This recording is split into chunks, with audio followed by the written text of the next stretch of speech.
శాస్త్ర ప్రకారం దత్తత తీసుకుంటే మా వంశాన్ని ఆ భూమి మోయాల్సొస్తుంది. భూమి మాకు వారసురాలవుతుంది. రేపు దాని కడుపున పుట్టిన బిడ్డలు మాకు పిండ ప్రదానం చేయాల్సొస్తుంది. శాస్త్ర ప్రకారం దత్తత జరిగితే భూమి వెళ్ళాలనుకున్నా వెళ్ళలేదు. కడుపున పుట్టిన బిడ్డకి ఎంత బంధం ఉంటుందో ఆ భూమికి ఇంటితో అంత బంధం ఏర్పడుతుంది. అదే గనక జరిగితే నా మనవరాలు ఇంటికి ఎలా వస్తుంది? నానమ్మా, నువ్వు ఇంత చెప్తున్నావు కదా, నిజంగా సంధ్య కడుపున పాప పుడితే వేరే వాళ్ళకి ఇచ్చిందా? అసలు చెప్తుంది నిజమేనా? నేను తనకు డెలివరీ అయిన హాస్పిటల్కి నేను వెళ్ళి మరీ ఆరా తీసొచ్చానమ్మా.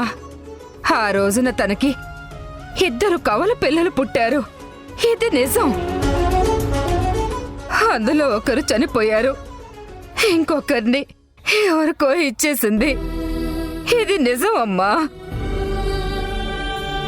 ఈ వయసులో కొడుకు కోడలతో సంతోషంగా ఉండాలనుకుంటాను గాని ఈ వయసులో గొడవలు పడాలని ఎవ్వరు అనుకోరు. అంటే సంధ్య అమ్మ తన పాపనెవరికో ఇచ్చింది. అవునమ్మా, సంధ్య ఈ ఇంట్లో పెరగాల్సిన నా మనవరాల్ని ఎవరికో ఇచ్చి దూరం చేసింది. ఇప్పుడు భూమి వచ్చి మా మధ్యలో చేరింది. మా రక్తం పంచుకుని పుట్టిన బిడ్డ నా చిట్టి తల్లిని ఈ మహాతల్లి ఎవరికో ఇచ్చింది. అదక్కడ ఎన్ని కష్టాలు పడుతుందో ఏమో.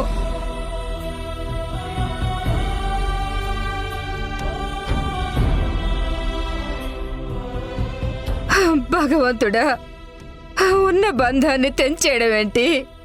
లేని బంధాన్ని కలుపుకోవడానికి చూడడం ఏంటి? ఈ ముక్కు మొహం తెలియని దాన్ని శాస్త్రపరంగా దత్తత తీసుకుంటే ఇదే మా వారసురాలు అవుతుంది. నాకు నిజమైన వారసురాలు కావాలి. సంధ్య కడుపున పుట్టిన బిడ్డే కావాలి. నాకు న్యాయం చేయి తండ్రి, నాకు న్యాయం చేయి. నానమ్మా, బాధపడకు నానమ్మా. ఏదో ఒక రోజు మీ మనవరాలు మీ దగ్గరికి తప్పకుండా వస్తుంది. నిన్ను నానమ్మ అని పిలుస్తుంది. నువ్వు నీ మనవరాల్ని సంతోషంగా దగ్గరికి తీసుకుంటావు. మా తల్లే, నీ నోటి వాక్కు నిజమైతే చాలు. నేను ఆ దేవుణ్ణి ఇంతకు మించి ఏమీ కోరుకోను.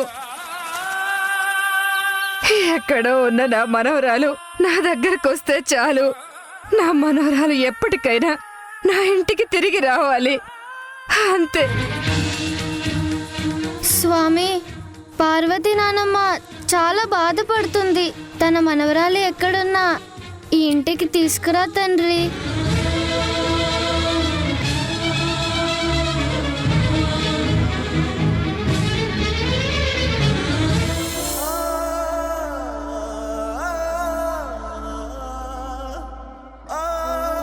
వద్దండి, ఈ ఇంట్లో మళ్ళీ సమస్యలు రావడం నాకు ఇష్టం లేదు.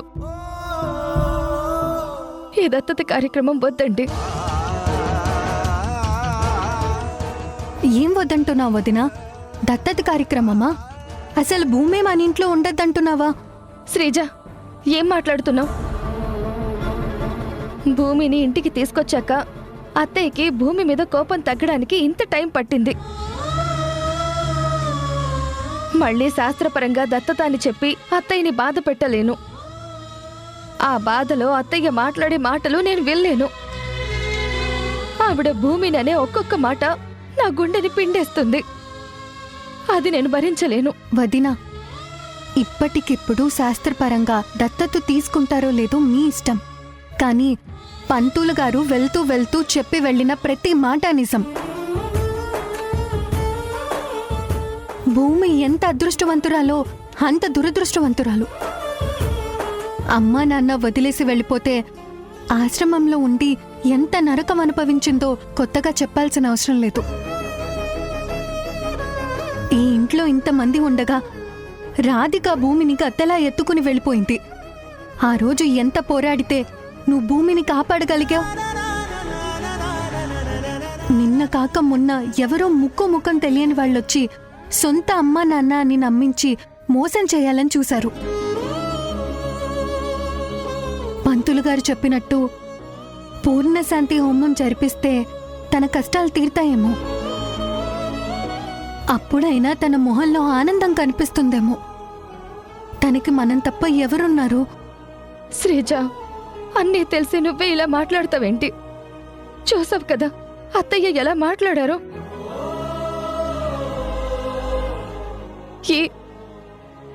ఈ దత్తత కార్యక్రమం జరిగితే అత్తయ్య సంతోషంగా ఉండరు. ఈ టైంలో భూమి గురించి ఎంత ఆలోచించాలో అత్తయ్య గురించి కూడా అంతే ఆలోచించాలి. ఏమండి, మంచో చెడో ఏదున్నా భూమిని నేను కాపాడుకుంటాను. కానీ అత్తయ్యకి ఏమైనా అయితే మనం పెద్ద దిక్కు కోల్పోతాం. నా మాట విని ఈ ఆలోచన ఇక్కడితో వదిలేయండి. మనుషుల నుంచైతే నువ్వు కాపాడుకోగలవు వదినా, గండాల నుంచి ఏం కాపాడుకుంటావు? ఎప్పుడు ఏ సమస్య ఎటువైపు నుంచి వస్తుందో నీకేం తెలుసు? నువ్వనుకున్నావా రాధిక వచ్చి తీసుకెళ్తుందని? నువ్వు అనుకున్నావా ఫేక్ పేరెంట్స్ వస్తారని? అదే పంతులు గారు చెప్పినట్టు ఈ హోమం జరిపిస్తే అమ్మ మారచ్చేమో, భూమి తలరాత మారచ్చేమో. అన్నయ్య, భూమి పైన సంధ్య వదిన ఎంత ఎఫెక్షన్ పెట్టుకుందో, నేనెంత ఎఫెక్షన్ పెట్టుకున్నానో నువ్వు కూడా అంతే ఎఫెక్షన్ పెంచుకున్నావు. సొంత కూతుర్లా చూసుకుంటావు. తన మొహంలో ఆనందం చూడాలంటే ఈ కార్యక్రమం ఖచ్చితంగా జరిగి తీరాల్సిందే. అలా అని అమ్మని వదిలేసుకోమని చెప్పడం లేదు. ముందు 2 రోజులు కోపడుతుంది, 3 రోజులు బాధపడుతుంది, 4వ రోజు అడ్జస్ట్ అవుతుంది. కానీ ఇది భూమి భవిష్యత్తుకు సంబంధించింది. మీరే సొంత అమ్మా నాన్న అయితే ఇలాగే వదిలేస్తారా?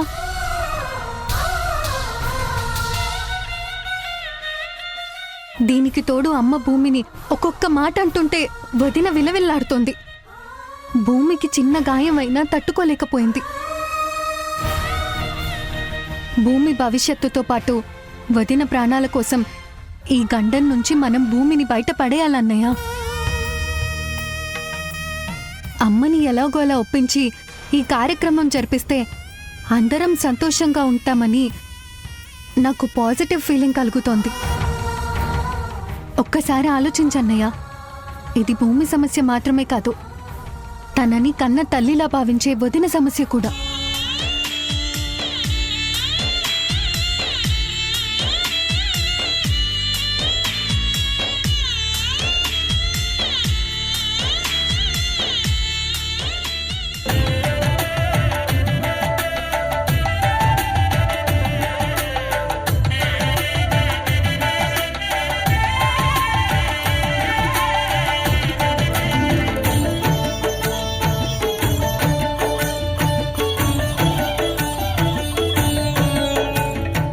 చిన్ని, వాళ్ళు వెళ్ళి చాలాసేపు అవుతుంది.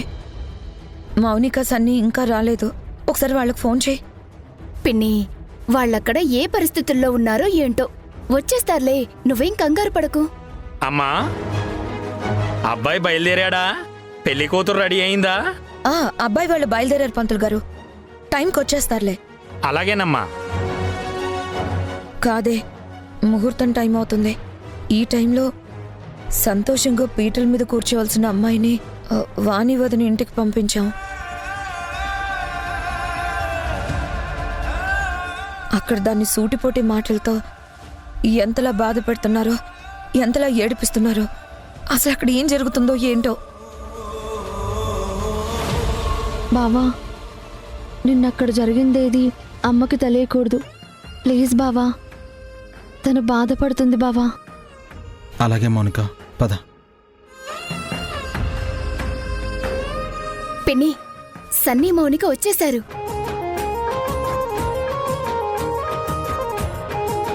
అమ్మ మౌనిక, మమ్మీ, విక్రమ్ వాళ్ళు బయలుదేరారా? నేనేం లేట్ అవ్వలేదు కదా. 2 minutesలో నేను కాస్త టచ్అప్ చేసుకుని వచ్చేస్తాను. చిన్ని, నా హెయిర్ సెట్ చేద్దు గానిరా. మౌనిక,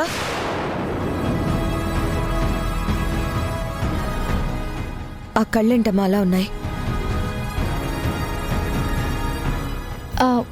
ఏం లేదమ్మా, నేను బానే ఉన్నాను. అక్షింతలు తీసుకుని వెళ్ళావు కదా, మరి నీ తలపైన అక్షింతలు లేవేంటి? అది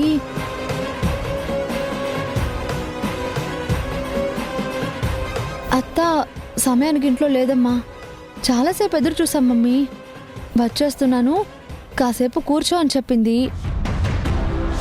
అప్పటికి మ్యాక్సిమం అత్తయ్య రావడానికే ట్రై చేసింది, కానీ ట్రాఫిక్లో లాక్ అయిపోవడం వల్ల రాలేకపోయింది. ఎక్కడికి రాలేకపోయిందే? వాళ్ళింటికా మనింటికా?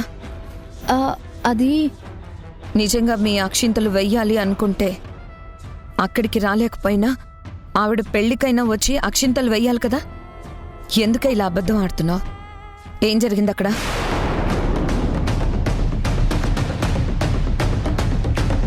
నీ కళ్ళన్నీ భారంగా ఉన్నాయి. నువ్వెంత ఏడ్చావో నాకు అర్థమవుతుంది. వింధ్య, రాజేష్, వాణి అందరూ కలిసి నిన్ను సూటిపోటి మాటలతో చాలా హింసించారు కదూ. అయ్యో, అదేం లేదమ్మా. బావ చాలా హ్యాపీగా ఫీల్ అయ్యాడు. నా మాట నిలబెడుతున్నందుకు చాలా సంతోషంగా ఉంది అన్నాడు. బిందె కూడా అప్పటికప్పుడు వెళ్ళేసరికి నా చేతికి ఏది ఇచ్చి పంపించలేకపోయింది. కానీ పెళ్ళైన తర్వాత ఒకరోజు ఖచ్చితంగా ఇంటికి భోజనానికి కూడా పిలుస్తానని చెప్పింది. ఏం బావా, అంతే కదూ? అవునవును, వాళ్ళు చాలా సంతోషంగా ఉన్నారు. ఇన్నాళ్ళకి మారిపోయావు, ఇకనైనా చక్కగా ఉండు అని ఆశీర్వదించారు. రే, ఎందుకురా నువ్వు కూడా అబద్ధం ఆడుతున్నావు? నా కూతురుతో పాటు నువ్వు కూడా నన్ను మోసం చేస్తున్నావేంట్రా? ఈరోజు నా కూతురు మారిపోయి పెళ్లి చేసుకుంటూ నాకు వాళ్ళు తప్ప ఎవరున్నారు అంటూ ఆశీర్వాదం కోసం అక్కడికి వెళ్ళింది. నా కూతురు పైన 4 అక్షింతలు కూడా వెయ్యకుండా ఏడిపించి పంపించారు కదరా.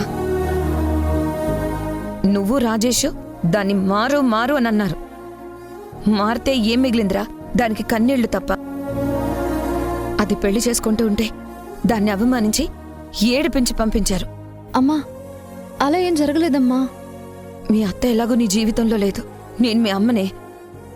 నాకు కూడా అబద్ధం చెప్తావా? తప్పంతా నాదే కాదే, మీ అత్త ఇది కూడా. నువ్వు బావా బావా అంటూ తన కొడుకు చుట్టూ తిరుగుతూ ఉంటే వద్దు, నా కొడుకు సెట్ అవ్వలేదు అని చెప్పలేదు కదా.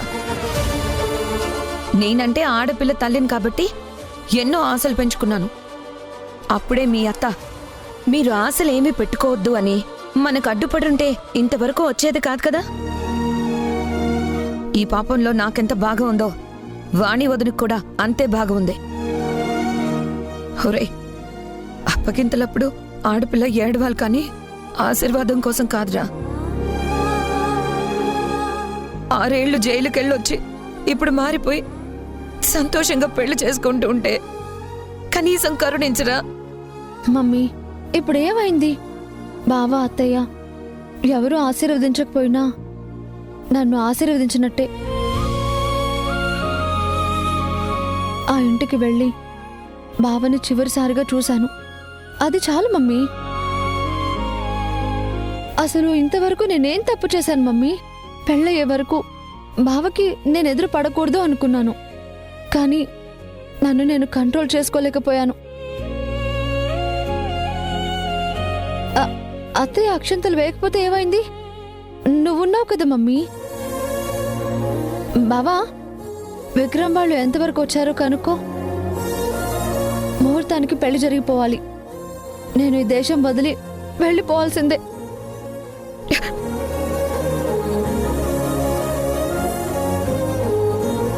మౌనిక బాధపడుతూ ఉండడం చూస్తుంటే నేను తట్టుకోలేకపోతున్నాను.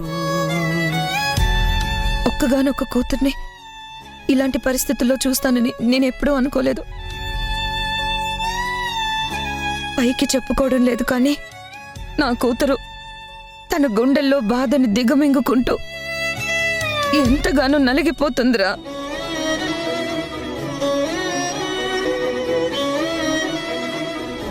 నాకు చచ్చిపోవాలనిపిస్తుందా? అయితే చచ్చిపో.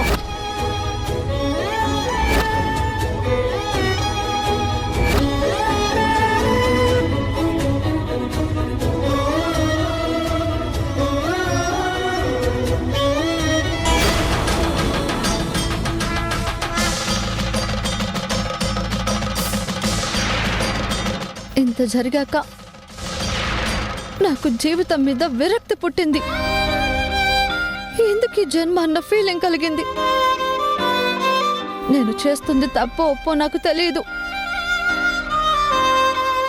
బాబా ఆ రోజు నిన్ను ఇంటికి తీసుకొచ్చి చేయకూడని తప్పు చేయడానికి నేను ప్రయత్నించాను. ఆ రోజు నువ్వు తిట్టడం వల్లే నాకు ఎలా బతకాలో అర్థమైంది. ఒక మనిషి విలువేంటో అర్థమైంది. అంతకు ముందు మీ ఇంట్లో ఉన్న నేను ఇప్పుడు అత్తయ్య ఆశీర్వాదానికి కూడా నోచుకోలేకపోయాను. బాబా ఏ రోజైతే నిన్ను కాదని వేరే అతన్ని పెళ్లి చేసుకోవాలని ఫిక్స్ అయ్యానో అప్పుడే నేను బ్రతికినా చనిపోయిన శవంతోనే సమానం. ఇన్నాళ్ళు నేను చేసిన పాపాలకి, వింధ్య నన్ను నిందించిన ఒక్కొక్క మాటకి నాకు శిక్ష పడాల్సిందే. ఆ శిక్ష నా ప్రాణం పోవడమే.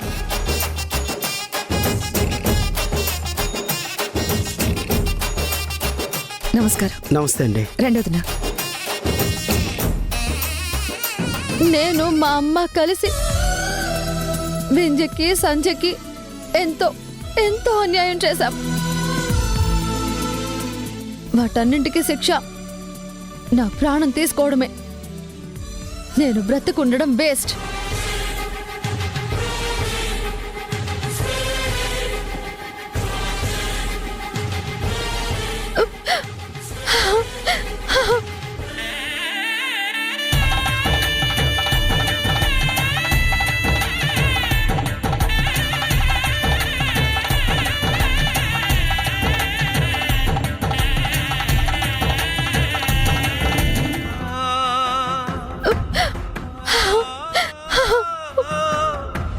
అమ్మా, పెళ్లి కూతురుని తీసుకురండి. అలాగే పంతులు గారు.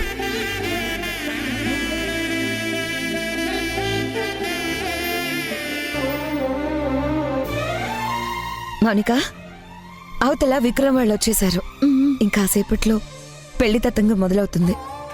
చూడమ్మా, మీ అత్త ఏదో మాట్లాడింది, వింధ్య ఏదో అంది, మీ బావేదో అన్నాడని ఇవన్నీ మనసులో పెట్టుకోకు. ముందు పెళ్లి జరగని, తర్వాత అన్ని ఆలోచిద్దాం. మమ్మీ, నా మెడలో త్వరగా తాళి కట్టించు. ఆలస్యమైతే చాలా మారిపోతాయి. ఏం మారిపోతాయి? అదే ముహూర్తం దాటిపోకుండా నా పెళ్లి జరిపించు అంటున్నాను. నన్ను క్షమించు మమ్మీ. బాబా పక్కన పెళ్లి కూతురుగా కూర్చొని తాళి కట్టించుకునే అదృష్టం ఎలాగూ లేదు. కనీసం ముత్తైదువుగా అయినా చనిపోవాలన్న చిన్న కోరికతో నిన్ను విక్రమ్ని మోసం చేస్తున్నాను. ఇన్నాళ్ళు నేను చేసిన తప్పులకి ఇదే నాకు శిక్ష. పెళ్ళయి భార్య కూతురు ఉన్న పరాయి మగాణ్ణి కోరుకున్న ఏ ఆడదానికైనా నాకు పడిన శిక్షే పడాలి. ఏంటే ఇంకా దాని గురించే ఫీల్ అవుతున్నావా? ఏం ఆలోచిస్తున్నావు? మౌనిక, ఇంకొద్దిసేపట్లో పీటల మీదకి రావాల్సింది. త్వరగా కానీ. ఏంటి ఇక్కడ ఏదో స్మెల్ వస్తుంది? ఏ స్మెల్ నాకేం రావట్లేదే. పిన్ని, కొబ్బరి బొండం అవన్నీ ఎక్కడ పెట్టావు? నేను చూపిస్తాను పదా.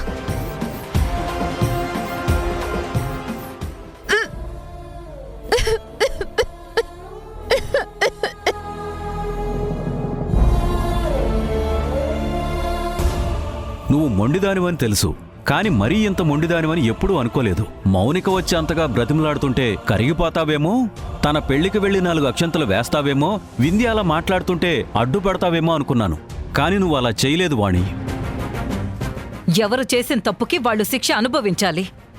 తల్లి కూతుర్లు తప్పు చేశారు. 6 సంవత్సరాల క్రితం చేసిన తప్పుకి జైలు శిక్ష అనుభవించి ఇప్పుడొచ్చి సారీ చెప్తే ఎవరు పట్టించుకుంటారండి? వింధ్యే కాదు, వింధ్య స్థానంలో ఎవ్వరున్నా కూడా అలాగే మాట్లాడతారు. అయినా పెళ్లి చేసుకుని వెళ్ళిపోయేది మళ్ళీ అత్త బావ అనుకుంటూ రావడం ఎందుకు? వింధ్యకి కోపం తెప్పించడం ఎందుకు? ఇక్కడికొచ్చి ఏం సాధించడానికి? వింధ్య చేత అవమానించబడింది. మౌనికను ఆశీర్వదించడానికి అసలు నా మనసు ఒప్పుకోలేదు. అదొచ్చి కన్నీళ్లు కార్చినంత మాత్రాన ఎవరు కరుగుతారు? మనిషి ఎప్పుడైనా ఒక్కసారి నమ్ముతారు, ప్రతిసారి నమ్మి మోసపోరు. ఏమండి, రాజేష్ ఆడపిల్లల కన్నీళ్లకి వెంటనే కరిగిపోతాడు. వింధ్య చెప్పినట్టు మౌనిక కన్నీళ్లు చూసి కరిగిపోవద్దని, దాని తలపైన అక్షింతలు పడ్డాయా లేదా అని చెప్పి ఆలోచించొద్దని చెప్పండి. నిజంగా పెళ్లి చేసుకుంటుందో లేదో తెలీదు కానీ ఒకవేళ తను పెళ్లి చేసుకుని వెళ్ళిపోతే మహా సంతోషం. మనకి వాళ్ళకి కుదరదు అనుకున్నప్పుడు దూరంగానే ఉండాలి. మనం వాళ్ళింటికి వెళ్ళడం, వాళ్ళు మనింటికి రావడం కుదరదండి. వదిలేయమని చెప్పండి. ఇంకా మనం ప్రత్యేకించి చెప్పాల్సిన అవసరం లేదు వాణి. వింధ్య మాట కాదని, నీ మాట కాదని వాడు వెళ్ళడు. వాడు మీ ఇద్దరికీ చెప్పకుండా ఏమీ చేయడు. మీ మాట కాదని ఆ పెళ్లికి వెళ్ళి మౌనికపైన అక్షంతలు వేసి ఆశీర్వదించడు. బావా బావా అంటూ మోసం చేసిందని వాడికి మీ ఇద్దరికంటే ఎక్కువ కోపం ఉంది. మౌనికని ఎప్పటికీ క్షమించడు.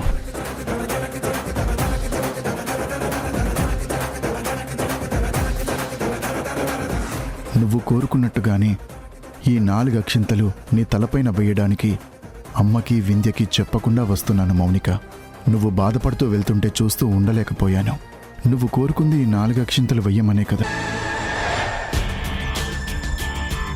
నేను వేసే ఈ అక్షింతలు నీకు మా కుటుంబం తరపు నుంచి బ్లెస్సింగ్స్ అవ్వాలని కోరుకుంటున్నాను. ఎందుకైనా మంచిది, వింధ్య చెప్పినట్టు వాణ్ణి మళ్ళీ మౌనిక మాటలు నమ్మొద్దని చెప్పండి.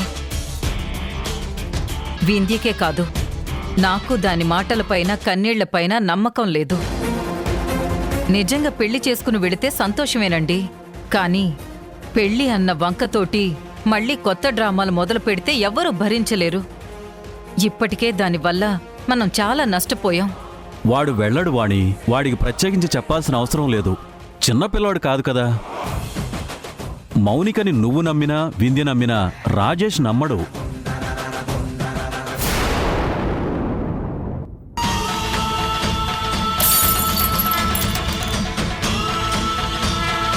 ఏదైనా కొత్త సమస్య నా జీవితంలోకి ఎంటర్ అవుతుందా? అమ్మ మౌనిక, మౌనిక, ఆయన ఎక్కడున్నారు? మౌనిక, లేమ్మా. మౌనిక, అమ్మ మౌనిక. మౌనిక.